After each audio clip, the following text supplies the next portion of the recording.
Hello viewers, Gita LLB সিরিয়ালের নতুন update নিয়ে চলে এসেছি। ভিডিওটিতে লাইক দিয়ে সম্পূর্ণ ভিডিওটি না কেটে শেষ পর্যন্ত দেখতে থাকুন। গীতা এলএলবি সিরিয়ালের আজকের নতুন পর্বে আমরা দেখতে চলেছি গীতাকে বউ সাজিয়ে তৈরি করে দেয় পদ্ম। ঠিক সেই সময় স্বস্তিক আসে গীতাকে নিয়ে যাওয়ার জন্য। এরপর গীতা স্বস্তিকদের বাসায় গেলে স্বস্তিকের মা গীতাকে বরণ করে ঘরে তোলে। এরপর দুধ আলতার থালাতে পা ডুবিয়ে বাসায় প্রবেশ করে গীতা। গীতার সামনে অগ্নিজিৎ মুখার্জি আসলে সবাই গীতাকে প্রণাম করতে বলে অগ্নিজিৎ মুখার্জিকে, কিন্তু গীতা বলে আমি কিছুতেই এই ব্যক্তিকে প্রণাম করব না। আমি তখনই প্রণাম করব যখন ইনি প্রণামের যোগ্য হবেন। তখন অগ্নিজিৎ মুখার্জি বলে কি বলতে চাইছো তুমি?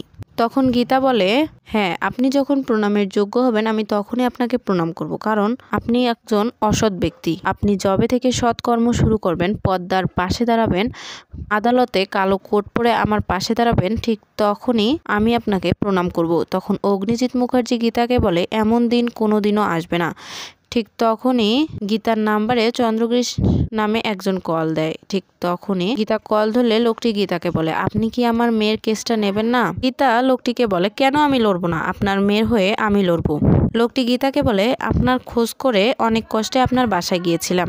আপনার কলোনিতে গিয়ে শুনলাম আপনার নাকি বিয়ে হয়ে গেছে, তাও আবার ওই অগ্নিজিৎ মুখার্জির ছেলের সাথে। তার মানে আপনি তো আমার মেয়ের আর কেসটা লড়তে পারবেন না, তাই না? তখন গীতা বলে কখনোই না, আমি আপনার মেয়ের কেস লড়বো, আর সেটাও ওনার বিরুদ্ধে গিয়েই। আপনি আর অগ্নিজিৎ মুখার্জি দুইজনেই শুনুন, আমি আপনার মেয়ের কেসটা লড়বো, তাও একদম হাড্ডাহাড্ডি লড়াই করে, দেখি কে জেতে। আপনি কোনো টেনশন করবে না, আমি আপনার মেয়ের হয়ে কেসটা লড়বো। এই বলেই কল রেখে দেয় গীতা। তো বন্ধুরা, আজকের পর্বটি কেমন লাগলো তোমাদের কমেন্টে জানিয়ে দাও, এবং পরবর্তী আপডেট সবার আগে পেতে অবশ্যই আমাদের চ্যানেলটি সাবস্ক্রাইব করে পাশেই থাকো। ধন্যবাদ সবাইকে।